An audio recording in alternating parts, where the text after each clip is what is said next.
the Rohan restoration project. Hi there and welcome to Good Enough Scenery. And admittedly, lately I've been buying a lot of job lots featuring lots of old plastic minis like these Rohan ones here, which have been painted by someone maybe 10 or 20 years ago, and that's not quite deserving of Rohan, and that's why I decided to do this.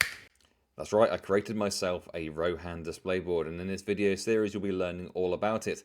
So to begin with, in this video I'm going to be showing you the stripping and the painting of the models. Later on I'll be showing you the bases, the disgusting bases, as well as how I made the display board itself. There's 1,000 points of Rohan. I painted 80 different models for this, maybe even more, I can't remember. It was a long old process, but this video is all about stripping them and painting them. Now, these are all plastic miniatures, and now do not make the same mistake I have made in the past where I've used acetone on them because it literally melts the plastic. It gets the paint off, fine, but it also removes all of the detail. But if you have done this in the past, or you want to do what I'm going to do with these, keep hold of these because I'll show you exactly what I'm going to do with them. What you actually need for stripping paint off of plastic miniatures is this, which is isopropyl alcohol. Now, you cannot buy this unless you're over 18, and it's literally 99.9% alcohol. So take a container like this, and you'll load as many as you can into this. Essentially, the more you can put in there, the less isopropyl alcohol you're going to have to put in. I'm going to just tip some of this in.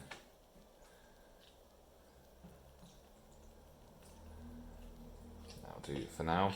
And I'm going to leave that to soak and then come back to it in a little while. Okay, so these have been soaking a little while. So I'm just going to give this one a go. This one's one of the kind of more thickly coated ones. And it's got a an old toothbrush here, and I'm just going to gently just pull on there like that, and you can see it already, that's pulling the paint off of there. Now the chances are you're not going to get the paint off from everywhere, but if we can get enough off that we can pull some of the detail back, because I quite like these Rohan models. They're not a new sculpt by any stretch of the imagination, but they do have some nice models. It's one of my more favourite of them, one of the spear throwers. The thing about it is, the harder it is to get the paint out from a certain area, the less likely it is to be an area that's getting seen anyway. So there you go. So this has only been soaking for maybe 10 minutes, 15, something like that. And then just a few minutes of scrubbing with a toothbrush, and for my purposes that is absolutely good enough. So one down, and so here they are having been scrubbed. You see I haven't got all of the paint off.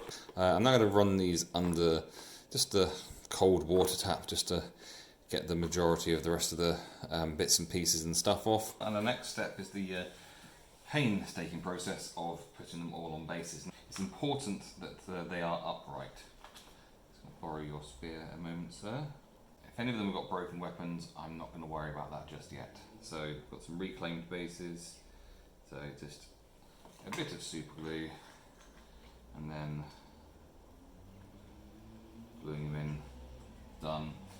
Now the horses, some of them have got feet that are broken off. I've got some old bases here as well, so let's choose one that's difficult.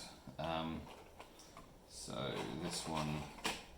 this one here is missing this hoof here, so what I'm going to do is glue him in such a way that his hoof could be lost in this, whatever this mess here is, be buried down in it. In terms of what that looks like and what it is, we'll worry about that later. A bit of super glue here, and it's often the case with the horses in particular that they are going to be incredibly wobbly until the glue has dried. So just there like that would be perfect. Now for the riders, so I've got some XPS foam here, and I've cut this to a sensible width, and our riders can just straddle this like that. It's like they're riding a massive horse. No, it's not. Okay, so these are all now on bases. I've moved some of these onto this ridge here in favour of the foam. That one's working fine. Next up, I'm going to undercoat them. So I have just cheap black matte paint. because we're going to be doing another coat on top of that, and I found so far that this stuff works fine. So I'm doing this indoors because it's far too windy to do it outside. So I've got a big room that I'm in, it's well ventilated, doors are open, children are screaming next door, in a fun way. Yeah, got my gloves on and just literally going to coat them.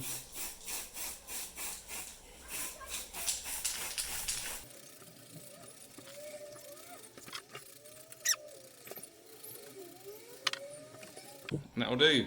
On to our next stage, and you can do this with a grey paint. I'm doing this with a white bone. Now, what we're doing with this, we're going to do our next coat with this, but we're going to be coming from a high angle. So we've got a lighter colour for our undercoat coming from the top. So I'm literally spraying down at this angle.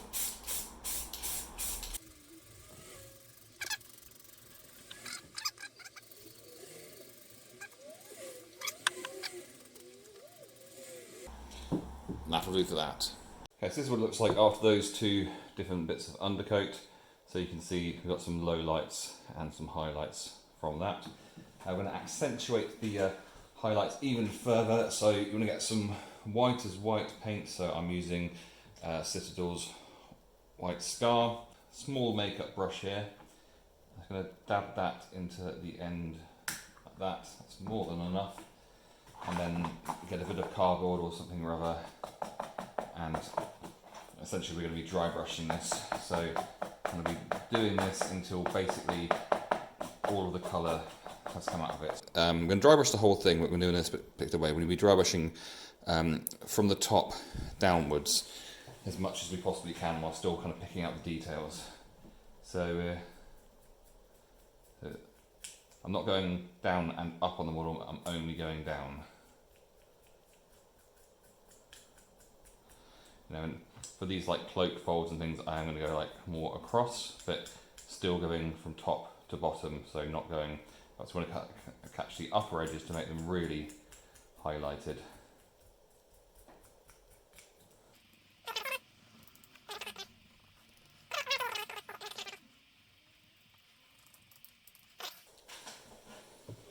So that is now ready to be actually painted.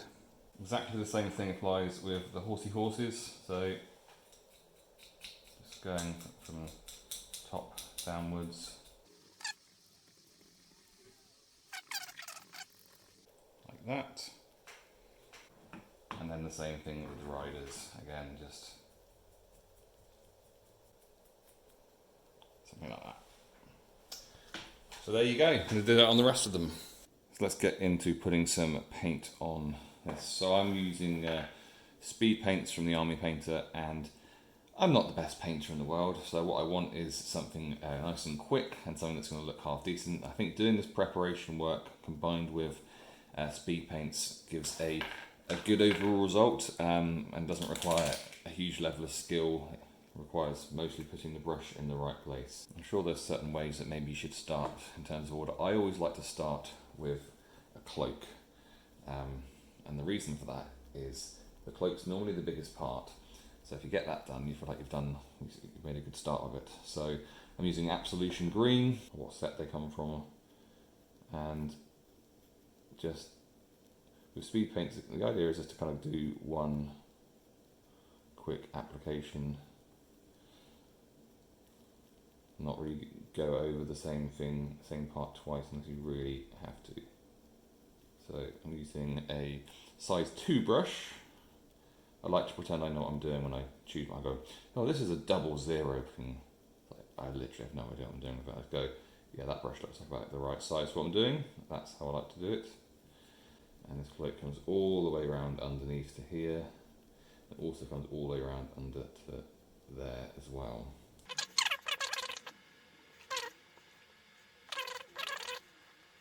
So I've accidentally got a bit on the arm already there. So great chance to show you what I do if I make a mistake, which happens. Get a bit of water on the brush, and then on a different brush, and then just try and get that off. With this, it's going to get painted over anyway, so you don't have to get all it off. It's nice if you can get some of it off, and then leave that area for a bit. This base is going to get painted later on, and there's going to have some grass put on it and stuff, so the stuff that's really low down, or the stuff you're only going to see from a low angle, you know, really don't need to be overly concerned about exactly how that looks. Let's just see, yeah, it wraps behind the shield here as well. So I start with this green because there's so much of it. You can just go, ooh, I've half done that model now. So that's the cloak done. Use Absolution Green on horses here, and this is going to go on this rug that's underneath the saddle. With how I do the saddle, it doesn't actually matter if you overlap it, so I think it's best to get the line good on the outside.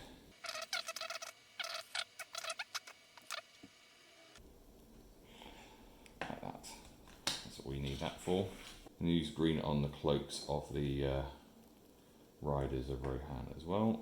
It's always tough to know with these sculpts what is where, but I think that this part of the back here is actually saddle coloured, so we're going to leave that as saddle coloured.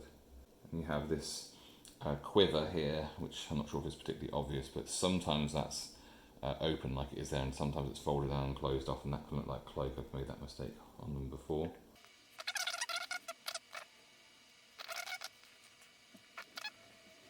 But yeah, basically that.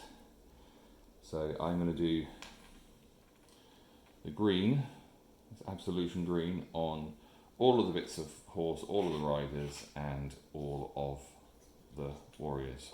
Okay, next colour we're going for is leather brown. I might have shaken this with the lid off once. So on this throwing spear warrior, there's a few places where I'm going to be putting leather brown. Boots that he's wearing is this colour, and this base is going to get painted, so it doesn't matter too much. So just the bottom of the boots. I'm going to have this underrobe here be leather. I've done this on a few other ones, and I think it looks good.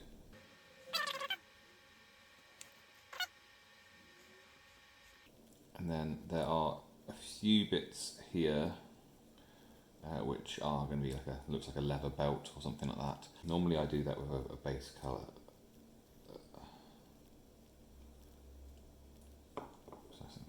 It tends to leak over when you're doing the straps. I really don't like painting straps. But the straps and belts I find really annoying. So they've gone onto the armour in a couple of places. Really doesn't matter very much because it's going to get painted over anyway. Now our rider of Rohan, he's going to have his little booties be leather brown, so we'll get those done first. Now this saddle bit I'm not going to do with leather brown. On the back there you have his quiver. So there's a bit here where it's very difficult to tell which bits are quiver and which bits are hair, so I'm just kind of, I'm not going to say guessing, but guessing to a degree. But then, and then also this sheath, is that the right word? There, and then the underside of it as well.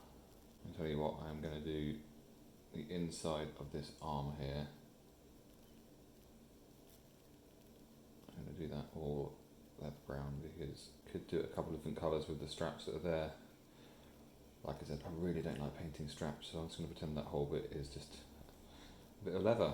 Make it easy for myself. So that's leather brown done on him. Now on some of these rider models, they have leather gloves and they have leather armour as opposed to metal armour, so that can have hardened leather put on it as well. Our horse, I really don't like painting straps. Have I said that a couple of times now? So these straps here I'm going to do with, I'll be doing later on with Mornfang brown. But leather brown is actually a really good colour for the horse itself, so I'm going to undercoat that I've done. All I need to do is actually just paint this on. I don't need to do any further. Just by painting it on, we can have it looking like that, which I think is pretty, it's definitely tabletop standard. It's not absolutely perfect, but it is good enough. And this is Good Enough Scenery, and we're doing good enough painting today. Do the tail a slightly different colour and the mane as well. I'm going to leave the hoofs on this particular one. He doesn't even have a hoof there. I'm going to pretend there's some mud that the hoof has gone into. That's another little trick you can use. So in here, this is going to get painted over, and so is the strap. So I'm just going to paint in between, not worrying about going over the top. There's a really small gap there. I could change to a smaller brush, but given that's going to get painted over anyway, I don't really see the point. See, the front half is still wet, because look at the back half of that. There's no highlighting, edge highlighting, anything. It's just literally contrast paint over the top of that undercoat that we did, and I think that looks pretty decent. So I'm going to do some leather brown, hardened leather horses. I'm going to do some dark wood horses. I'm going to play around with lots of different colours, but yeah, that's painting the horsey horse. Next up, we're going to move on to dark wood. A few places which are going to need this, so we're going to start with our Rohan Warrior. His entire spear is going to be wooden, so I just start at the hand and then move away rather than trying to stop at the right place. I try and start at the right place and then up to the tip of the spear. And then I'm going to do the shield this colour, so the reverse side of the shield.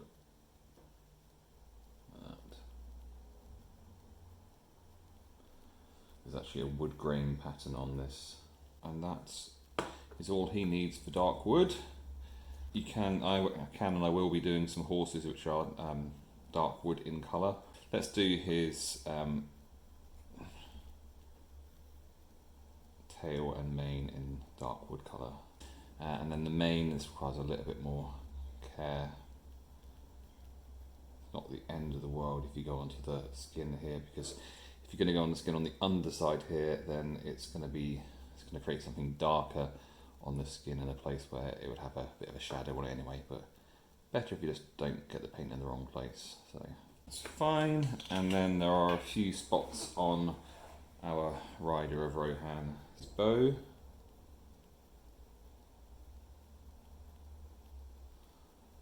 So again, I like to start at the hand and move away rather than... Now some of them have their bow on their back. So this one here has his bow on his back. So do some very careful painting of along here. And some of them have parts of the arrow showing. This has just got the ends of it, which the name escapes me. What's the name of the feather part of an arrow? But yeah, once again, just doing exactly the same thing of painting the inside of the shield.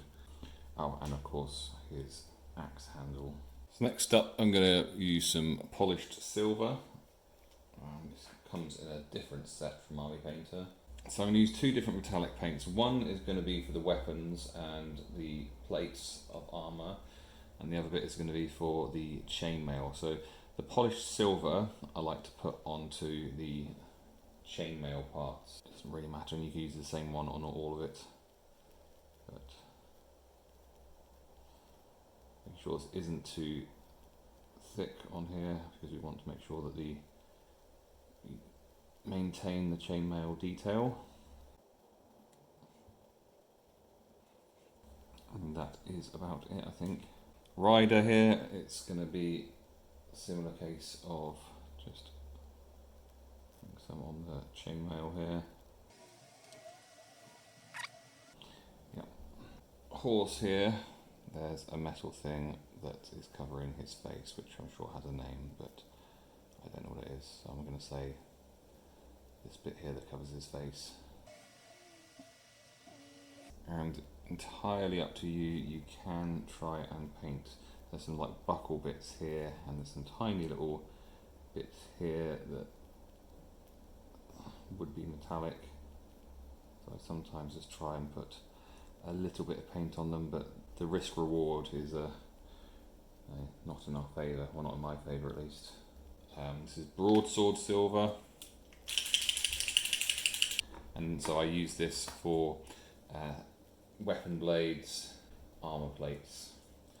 So on here we're going to do the end of his spear, the plates on his shins,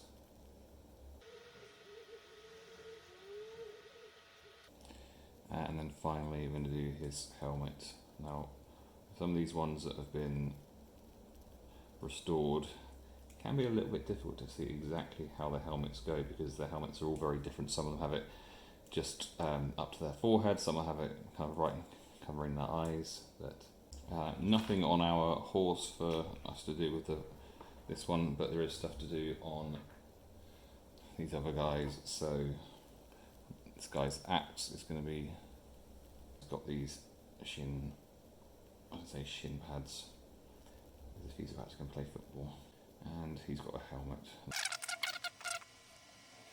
That's all of it. Next up we have Crusader skin, which unsurprisingly is going to be used on the flesh parts of the model. So none of this is going to be going on our horsey horse. So if they haven't got gloves on, then we're going to be placing this on the hands. Bit of hand here behind the shield. There's some skin on the neck here.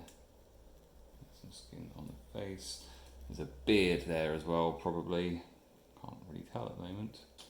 And then obviously doing the same on the riders. So again, that's that, and then nothing on the horse. Next up we've got Gravelord Grey. I will be using Grim Black as well for some of these things. But I'm using this colour for just tiny areas. Like for instance I might put it, this grey, just in that underneath robe bit there, and that would literally be it for that. But also it might get used for parts of here, so it's got some sort of trousery things there, so they might be, I'll use the grey on that. On this horse here, I'm not going to use it at all, but I'll show you, you can, this is Gravelord Grey put across a whole horse body, so it could be used for a whole horse. Now for some Zealot Yellow for the hair. Now in the books, the people of Rohan are described as being fair-haired, so I'm not going to mess around with doing lots of different hair colours. So I'm going to put in the hair colour and really just makes these warriors all of a sudden feel a lot more finished. Just a bit there for the beard. And obviously, no, not doing that on the horsey horse. Now I have decided that I am going to do Absolution Green as the base colour on the shield, so show you how I'm doing that. Funnily enough, it's putting paint on the shield. So just on the front, covering the whole of the front, yeah, as suspected. That's going to be great. I'm going to do some more to it in a bit, but that is what we're doing for this.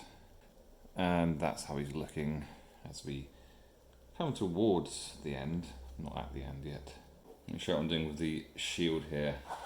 So I've got a old brush that I use for dry brushing. I'm going to take, this is Retributor Armour, nothing on whatsoever.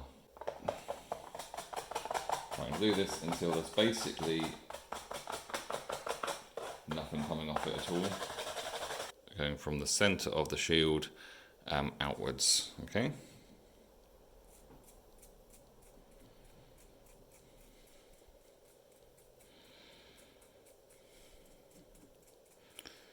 What happens is the centre will get more and more gold coloured, and we'll create a gradient effect that goes across the rest of it. And you end up with a pretty awesome looking shield, I think. Next we have Pallid Bone. Not going to need a lot of this, but it can be useful in a few places. Starting off with a warrior model. You can use this on an undergarment, things that ends up looking like quite cream coloured. I can also go in this section here, knowing that I'll probably paint this bit here brown, so For our rider models, this is the perfect colour to do the ends of the arrows, as well as this little bit here that's where they would hold the bow. On our horse, we can use this for hooves. It doesn't matter if you've got some paint on them already, because hooves aren't just going to be one single colour. So a bit of, with this one I've got some brown on the hooves already. I don't think it matters at all. I'm not doing anything to try and correct that. A patch of mud there, we're going down to the ground. Next up we've got some Mornfang brown, and this is going to go on the saddle and straps. The saddle, and then there's this strap which goes underneath. It's not going to get seen too much, it's nice to try and do it half decently, which is basically how I do most of my painting, to be honest. And then there's all of this leather here, which I could use the hardened leather contrast paint for, but I always think it's better, for me at least, to do it with a base paint. It takes me a huge amount of concentration to not do really badly. So hardest of all is these ones here, so I try and have the brush at a flat angle compared to where it's wrong. And that is a good enough horse.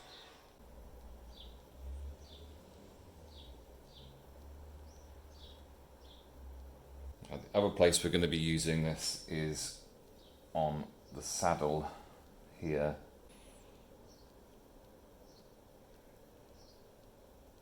So on the back of this model here, this is saddle. So you can use that Mornfang brown to paint that in. Next up I'm using Beastly Brown. I'm using this one because I don't particularly use it. So any brown that you've got that you're not a big fan of. I'm also going to be using a very cheap brush for this, and this is to get the to do the base. I want to get into underneath, but mainly I'm concentrating on this edge because the top's going to have more stuff done to it. So it's just this edge I want to be consistent across all of my Rohan models. So it ends up like this.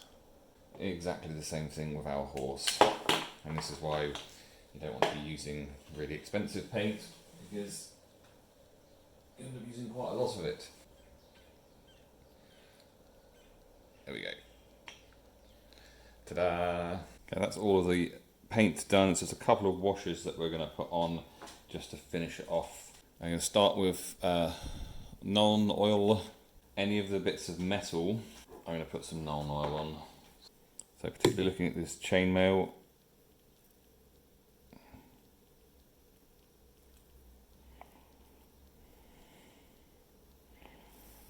putting that on just really brings out the detail, and on the end of the spear, and then on the helmet as well. You can do the little shin guards as well, but it doesn't really matter. It's the only place I'm going to be putting Nuln oil on any of the horses is their face covering. So that's just this bit here, just to bring that detail out a bit more. Then on the riders, again exactly the same as the warriors, just on the anything metal. That includes the blade and the helmet as well. The shade we're going for is Agrax Earthshade, which is more of a browny one. So I'm going to put this on anything brown, so shoes, leather, and then I'm also going to do the very bottom of the cape, cloak. Maybe it should be a cape. So put that across there, and then just work it up a little bit higher just to kind of dirty it up a little.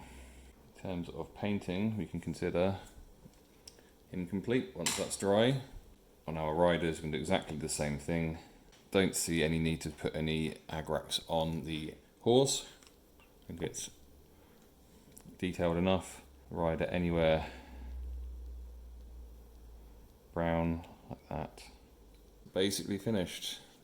So with the horses here, finishing touch, we've got some slaughter red. Small brush, and I'm just going to put a bit of this on the tongue that sticks out from the horse. Some of them got a tongue out, some of them got the mouth wide open, but just putting a bit of red in there. Might do the teeth, but as you can see, I've got a lot of horses, so probably might not. Okay, show what they look like all done. So